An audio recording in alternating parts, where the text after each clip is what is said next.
Vamos a continuar con la parte final del capítulo 2, que tiene que ver con la representación y análisis de datos de proceso. Cualquier proceso químico o bioquímico requiere de medir requiere de la medición de ciertas variables que se llaman variables de proceso. Entonces voy a escribir aquí uno. Más adelante hablo más de estas variables de proceso y del proceso como tal. Pero aquí de manera general, las variables de proceso son, por ejemplo, temperatura, presión y por ahí algunos otros, flujo, concentración,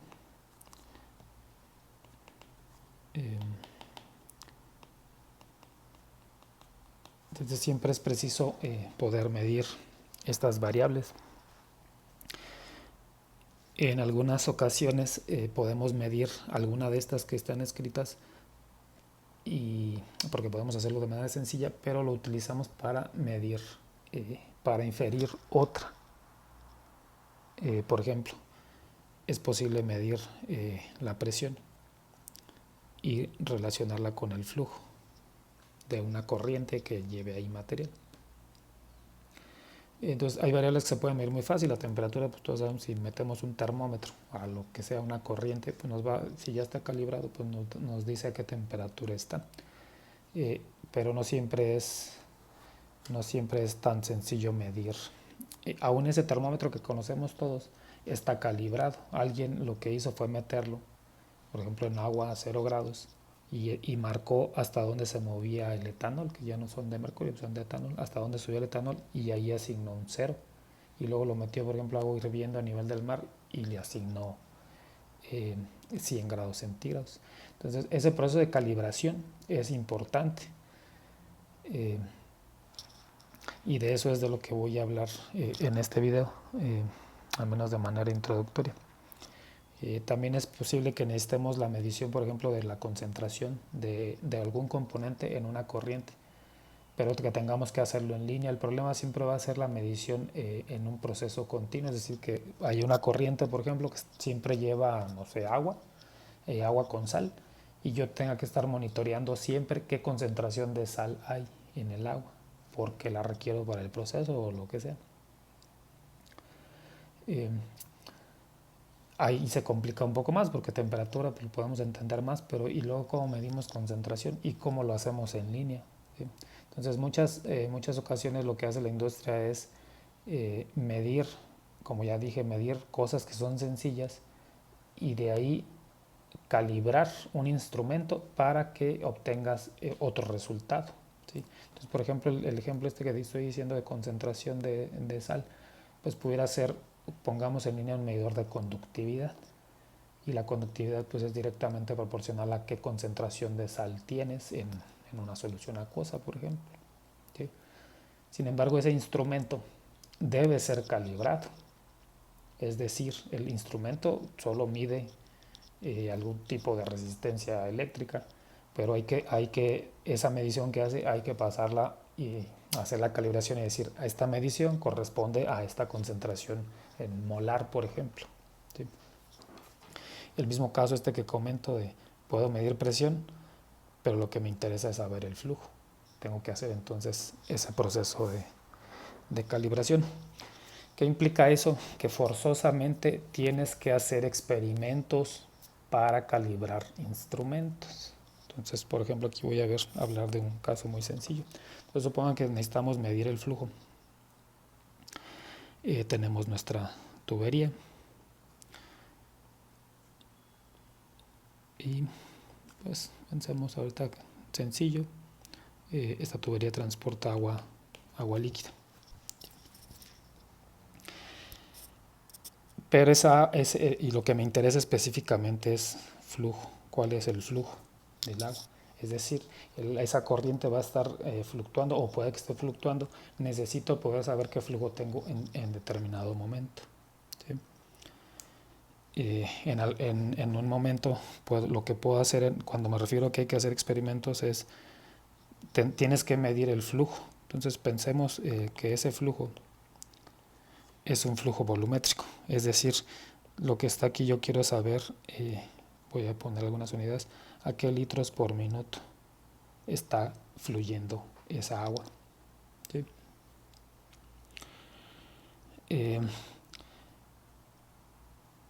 Y lo que voy a hacer es colocar un dispositivo que de alguna manera se va a relacionar con el flujo. Entonces lo que voy a hacer aquí, este dispositivo es muy sencillo y se llama rotámetro.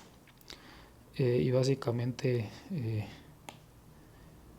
lo que se introduce en la tubería, entonces forma ahora ya parte de la tubería. Y ese rotámetro lo que tiene aquí es una esfera que puede ser metálica o de plástico, dependerá pues de la densidad del material. Pero ahí hay una esfera que no puede salir.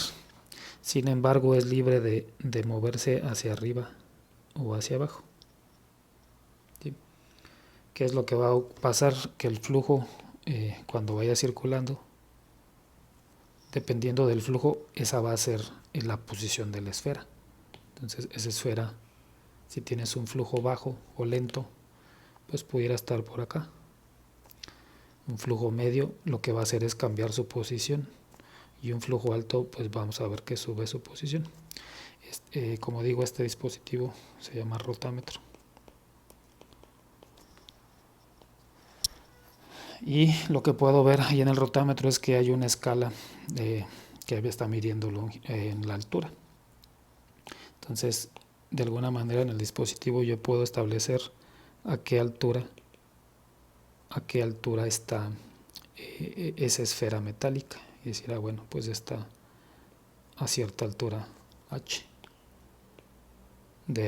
considerando pues alguna referencia. Es decir, bueno, pues estoy a una altura h, pero si el flujo aumenta, pues ahora esa altura h va a aumentar. ¿Sí? Entonces, puedo yo medir longitud, y aquí es un ejemplo de lo que estoy hablando. Puedo medir longitudes, es muy sencillo, pero lo quiero relacionar con el flujo. ¿Sí? Entonces, como ya decía, se tiene que calibrar el instrumento, y eso forza a que tienes que hacer experimentos, es decir, tienes que mandar que fluya agua a diferentes flujos volumétricos, y tú los tienes que poder cuantificar. La medición del flujo volumétrico es muy sencillo. Podemos colocar a la descarga una probeta graduada, y podemos colectar el agua que está cayendo. ¿Sí? Entonces lo que podemos, como está graduada, podemos medir volumen en un tiempo determinado. Entonces lo que necesitamos nada más es este dispositivo que será nuestra probeta para medir volumen, y un cronómetro para medir el tiempo. Entonces aquí tendremos que tener también un cronómetro para poder medir el tiempo. Esta medición de volumen, lo que vamos a hacer es el cronómetro, empezamos a colectar el líquido que cae y comenzamos a correr el cronómetro. Después de cierto tiempo, pues vemos qué volumen tenemos. Entonces tenemos el volumen que está en la probeta, con su calibración lo determinamos y lo dividimos entre el tiempo que marque el cronómetro. ¿Sí? Este no es otra cosa que el flujo volumétrico.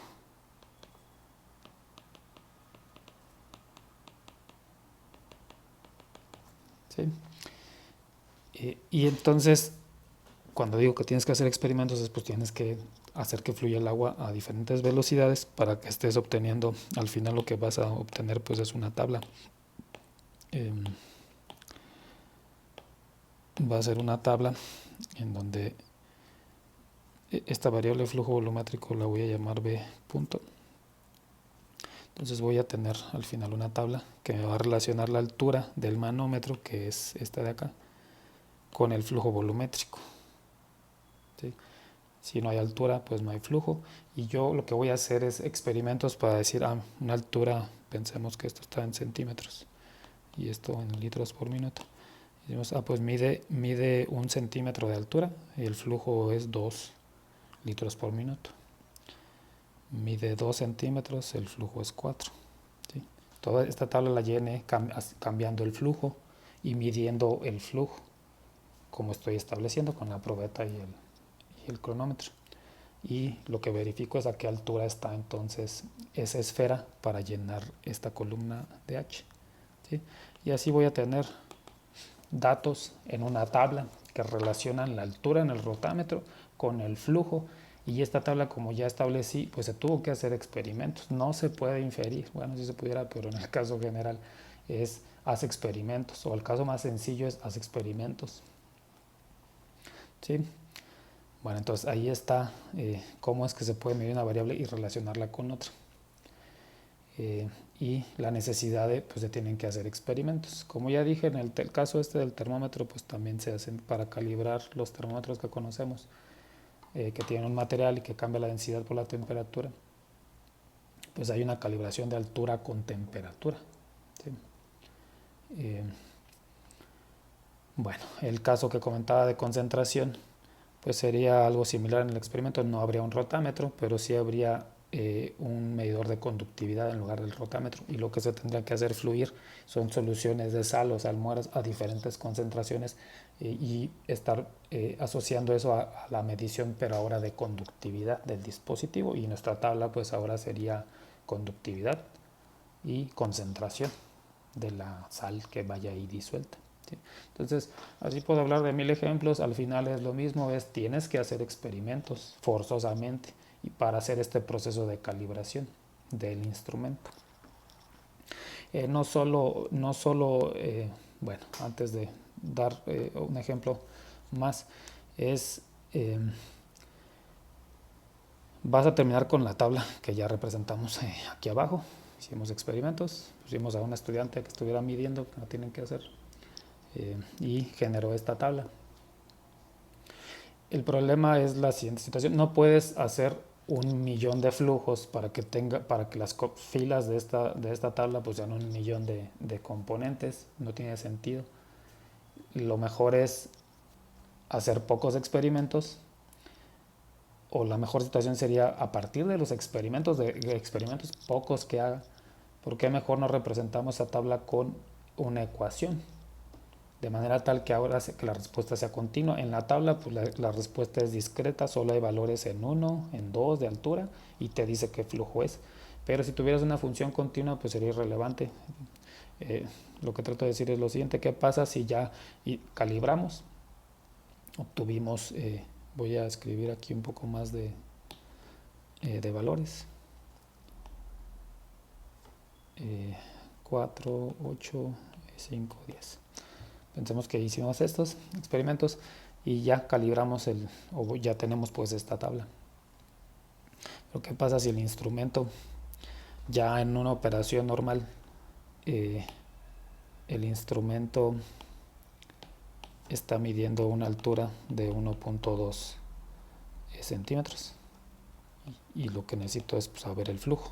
Ese valor pues no estaría aquí entre el 1 y el 2, pero yo no obtuve ese valor experimentalmente, ¿sí? Entonces aquí es donde es claro que necesitamos una ecuación que, a partir de los experimentos que hice, la ecuación represente los datos, pero ahora ya es una función continua, y a esa ecuación yo le puedo introducir h igual a 1.2 y me va a regresar el valor del flujo volumétrico, ¿sí? Entonces este proceso de condensar datos tabulados a ecuaciones es crítico para su formación como ingenieros. Espero que sea claro lo que trato de decir en esta parte de medición, pero no solo ahí es importante, también pudiera ser la situación donde tengo densidades. Por ejemplo, tengo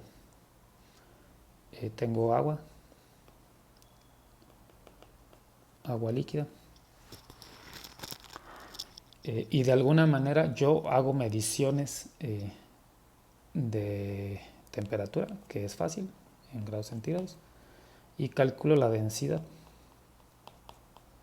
voy a ponerla aquí en kilogramos por litro, y hago otra vez experimentos. Hago a 4 grados, a 10, a 20, a 30, 40, y obtengo valores de densidad.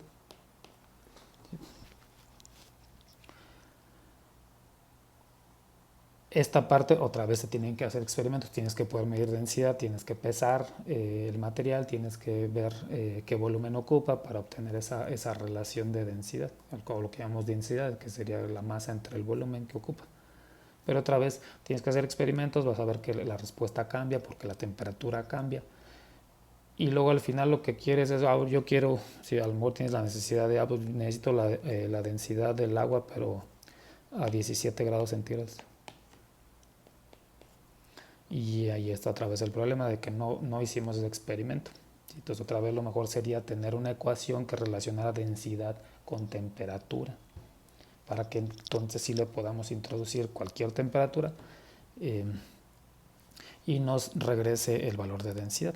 Esa situación de aquí de densidad es pues exactamente esta misma situación. Entonces siempre está esa necesidad de representemos datos que se obtuvieron experimentalmente a través de ecuaciones, porque es más fácil manejar la ecuación. ¿Sí? Bueno,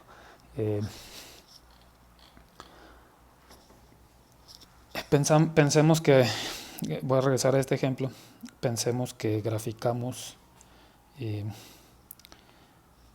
lo que obtuvimos de flujo, lo que hicimos experimentalmente de flujo y altura en el rotámetro. Y pensemos que los datos pues más o menos tienen este comportamiento.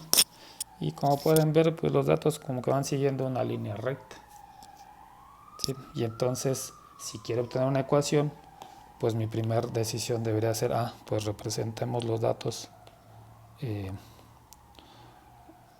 como una ecuación lineal o una línea recta. ¿Sí? En analogía pues a la ecuación que conocen, que sería y igual a mx más b. ¿Sí?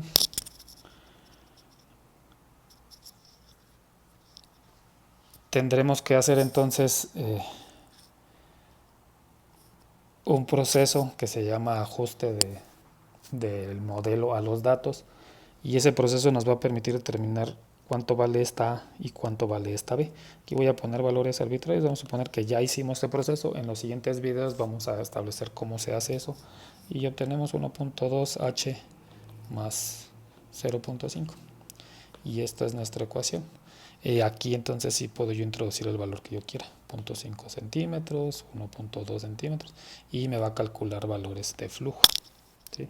Pero esta ecuación salió de estos datos, de ajustar el modelo, que es una línea recta, a esos datos.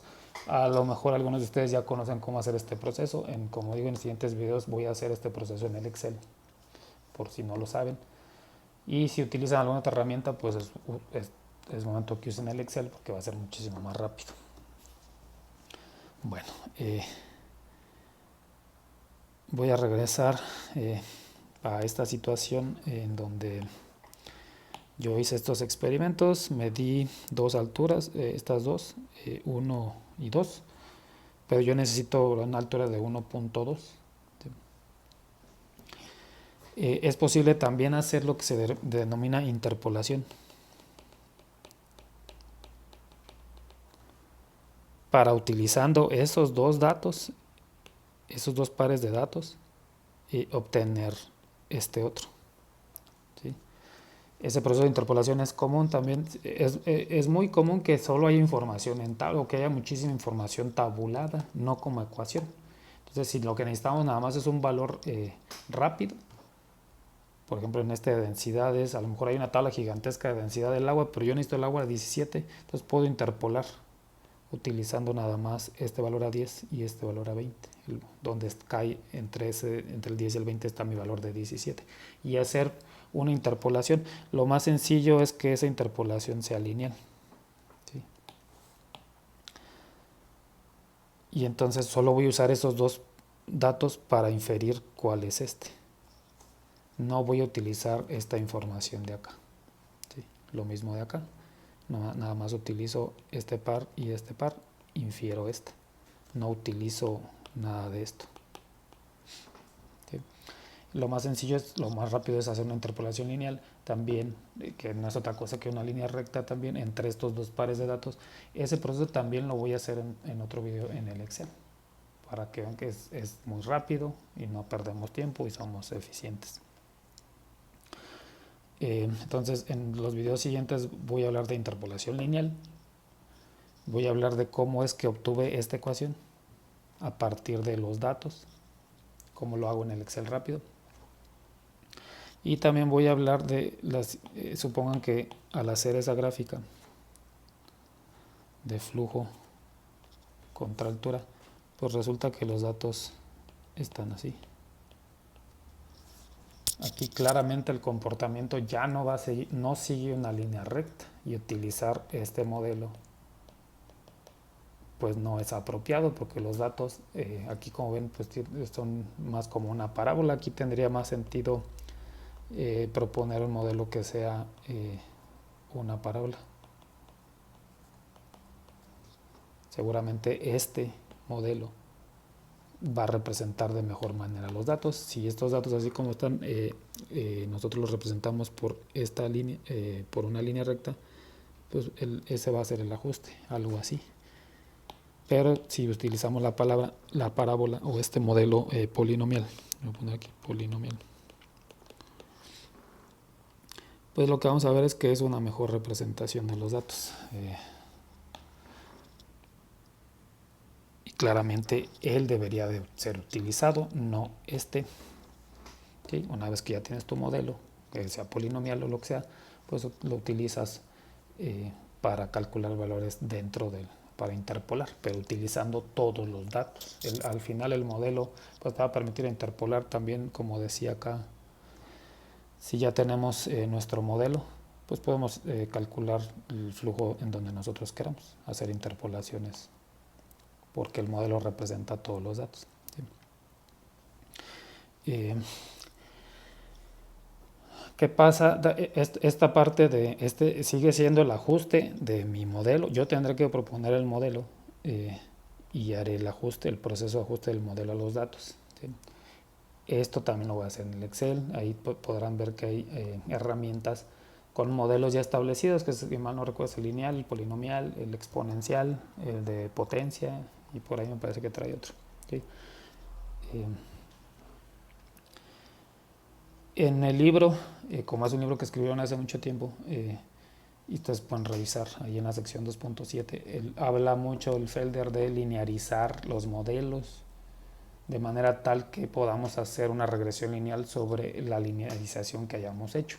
Eso se hacía en el pasado porque no había otra opción, antes no había computadoras, y lo mejor que a lo mejor lo más que podíamos tener es un software o un programa que hiciera el ajuste lineal, que hiciera esta parte de, pues este es el modelo, dame los datos y yo hago una regresión lineal, y era todo lo que se podía hacer.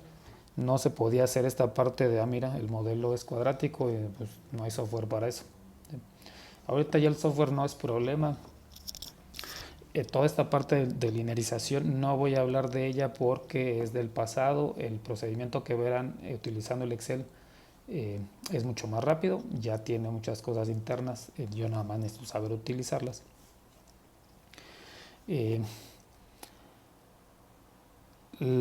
Y lo voy a enseñar en el Excel con las herramientas que ya trae interna y con una herramienta que nos va a permitir escribir el modelo que nosotros querramos. Como digo, el Excel ya trae internamente el modelo lineal, el polinomial, exponencial, logarítmico, de potencia. Pero ¿qué pasa si nuestro modelo es diferente? Si nuestro modelo es diferente, el Excel también trae una herramienta que te permite hacer este proceso de voy a representar datos pero con una ecuación, sin importar qué ecuación sea y cuántos parámetros tenga que para determinar. Aquí en este que está representado aquí pues tienes tres parámetros. ¿Sí? Entonces voy a revisar el procedimiento utilizando las herramientas del Excel ya muy sencillas para ciertos modelos, y al mismo tiempo voy a enseñar a utilizar el solver, específicamente el solver para cualquier modelo. ¿Sí? Es importante que sepan hacer los dos, principalmente el solver, porque el solver no tiene restricciones sobre el tipo del modelo. El solver funciona para lineal, para todos los que ya trae, lineal, polinomial, exponencial, todos los comunes. Pero si tu modelo es otro, al solver no le importa la forma del modelo ni cuántos parámetros sean. Entonces en los siguientes videos, o al menos en 2 videos, vamos a revisar interpolación lineal, cómo hacerlo rápido en Excel, regresión de modelo lineal en Excel y regresión de modelo no lineal, como este que está aquí representado, el polinomial, utilizando lo que ya trae el Excel como línea de tendencia y la herramienta del solver. Eso veremos entonces en los siguientes videos.